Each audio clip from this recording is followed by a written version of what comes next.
So here we are at the start of turn 6 in King Phillips War, and Benjamin Church is coming into play.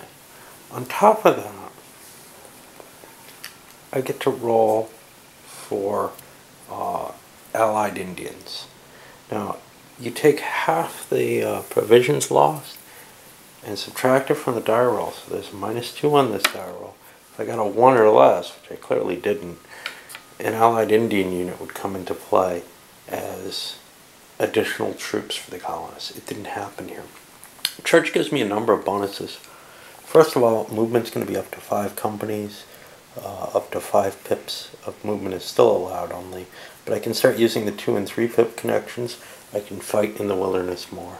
I can use river movement as long as Church or the Allied Indians are with me, and I can place up to 5 battle markers per turn.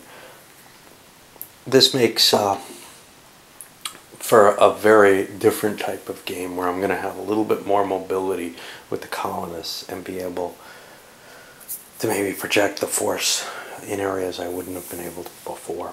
Where does Church go? I think he can go anywhere I like. Now, any settlement space in Plymouth or Rhode Island. And he's got a... You kind of want him leading forces, so I'm going to put him down here in Providence. And we'll see how well he does there. Reinforcements are going to come on. And here I get one of each of these. And I'll give Church these additional forces here. And the others I'll place as needed. Probably going to back up Boston, prevent them from coming down and taking it out easily. And my plan was to reinforce Hartford. Now I go on to the Indian reinforcements. Kind of got to handle these guys who just showed up from the winter.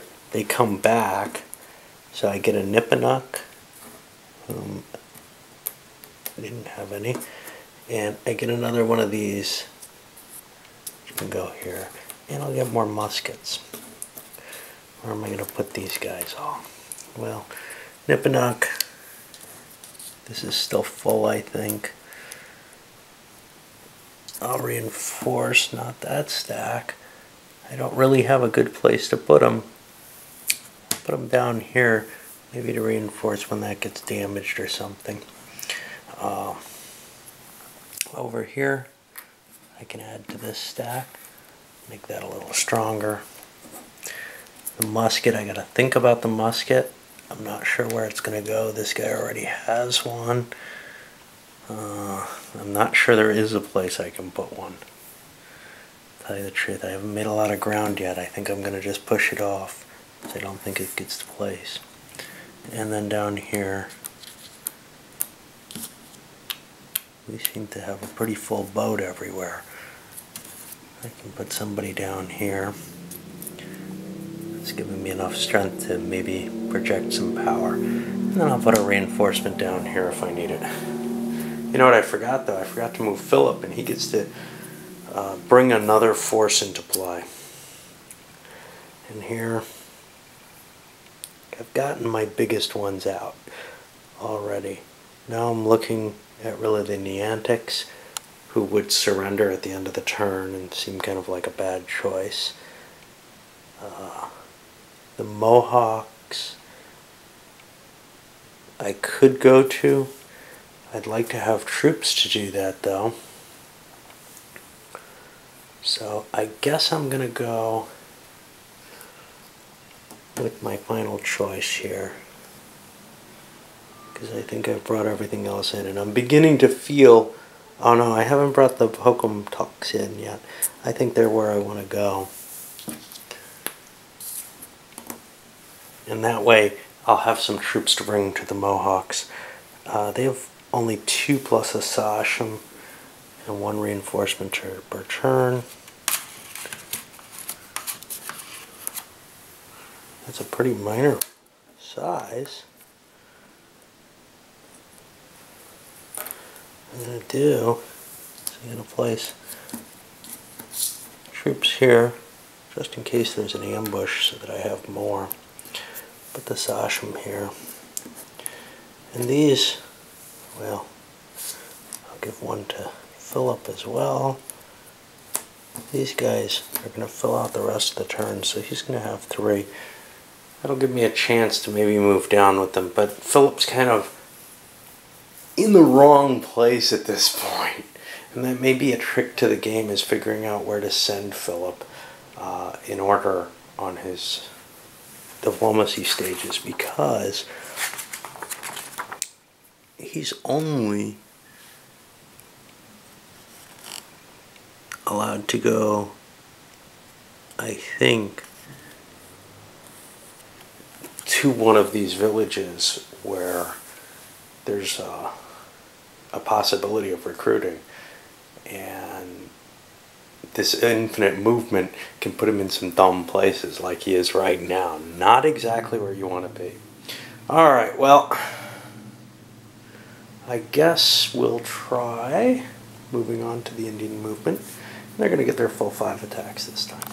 Lots of Indian attacks, mixed results. Philip came down and destroyed Simsbury, but the attack on Hartford was a failure. The attack over here on Deerfield succeeded. The attack on Billerica appears to have succeeded, but I didn't move forward, and I should have. I seem to think that I didn't actually get that. I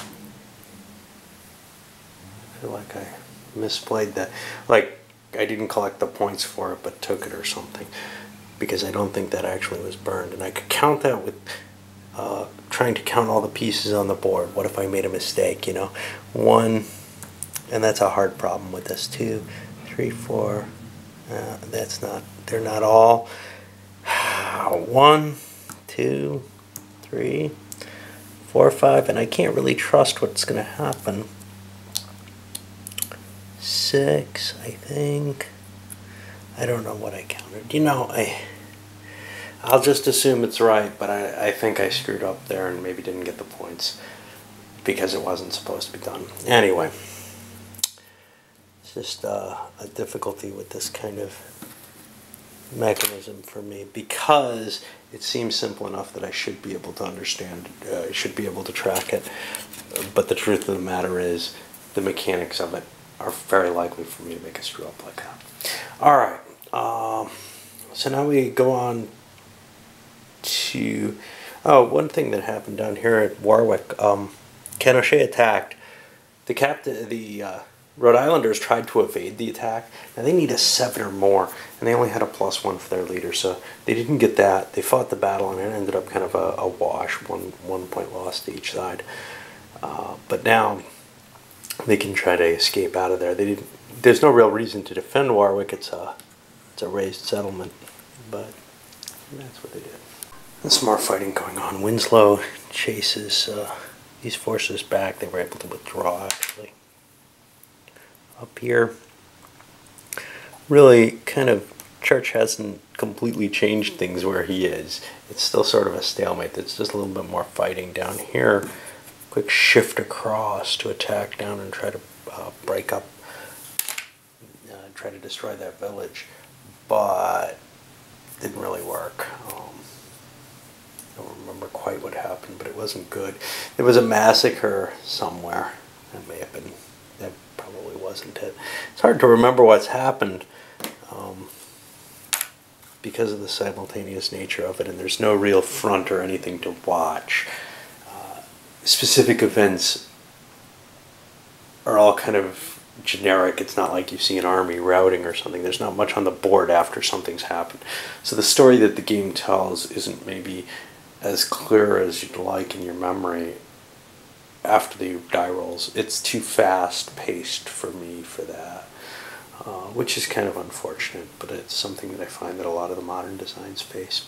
Alright, so anyway, that's the end of the battling. Again, largely stalemate, although casualties, etc., are bringing colonial victory points up. Just slowly over, and maybe the poor die rolling that the Indians had this turn. We'll move on into spring and see what happens. Okay, so here we move into the 7th turn. And the colonists have gotten their first unit of Allied Indians. Had to be placed in a clear space. This qualifies. They also got some reinforcements there. They're kind of out of reinforcements at this point. They have no more counters to place. All their colonial troops are on the board. The Indians are also kind of slow on them, but they're gaining some back here with the Pocatucks, and up here they were able to grab some muskets in Billerica, which, if they push forward, will help them. On top of that, we have the big question of, do we want to bring Philip into play yet to try to get the Mohawks? I think the answer is no. I've got enough pieces still on the board that trying to bring the Mohawks into the game doesn't make a lot of sense. What else can I bring in? There's not much left. In terms of tribes, all I have left are the Neantics, who would fall apart as soon as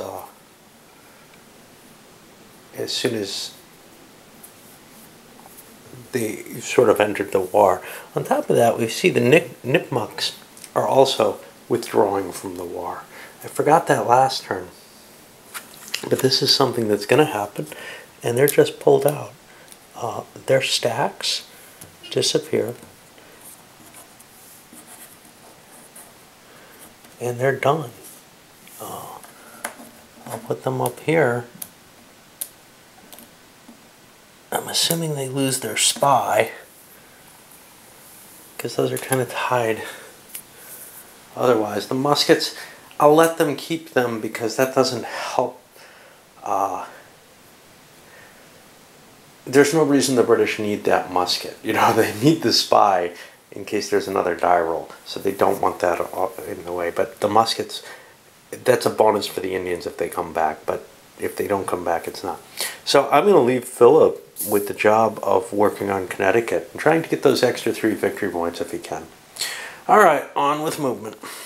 Well, the Indian turn is really threatening the colonials at this point. Attacks here at Hartford by Philip, coming down in New London here. Even over here to Swansea, and this one completely failed, and there was an interception. And rolled doubles. None of those are doing much. But this one here, down to Medford, they're right next to Boston now. And the English have to do something to try to reinforce that. That if they lose Boston, they lose the game. It's that simple. And there's still a couple turns left, so they're going to have to at least ship another unit into there.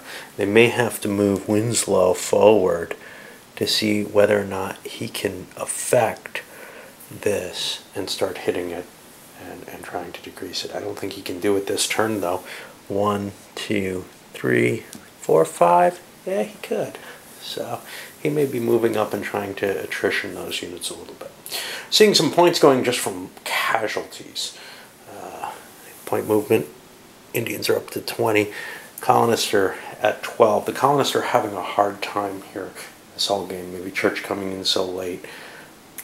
But overall, it feels like they haven't really had a good way of generating victory points, whereas the Indians, with their massive 5 attacks per turn, could kind of keep the troops tied up that could do anything, as well as conduct these raids. And maybe the game's not, maybe the 3-point balance thing is almost necessary to come up with a game that comes close ever. I'm not sure I care that much about it, but with a light game like this, you're not getting a lot more than the competition, I think. I don't think you're getting a big detailed story of what's going on very well. So the colonists have done some attacks to try to gain some points. Down here, partial success. Over here, complete success. The Saconets are almost knocked out at this point. They're down to 1 area. The Wampanoags also very, very weak right now. And if those initial tribes are gone, that just means they can't produce more troops. But if we move over, let's see. Over here, there was a movement, basically a withdrawal before combat or an invasion. May or may not have been safe, moving more towards Massachusetts. Now, Massachusetts itself Winslow swept up, and he's allowed to stack multiple colonists from multiple colonies, and he did that here. Made an attack. This because of Church being in the game, and it was about an even attack. He's just trying to attrition, but he got a really bonus roll. Not only a good number combination, but a panic on the Indians, which reduced them. So he did like 3 casualties to 1. We're seeing English grabbing some more victory points here now that they have more to play with, but is it enough to catch up in only 2 turns? I don't know. It's going to be close, especially with that threat on Boston. You know, if that falls, it's over. So they've got to be very careful with that. All right, on to turn 8 and up with this one.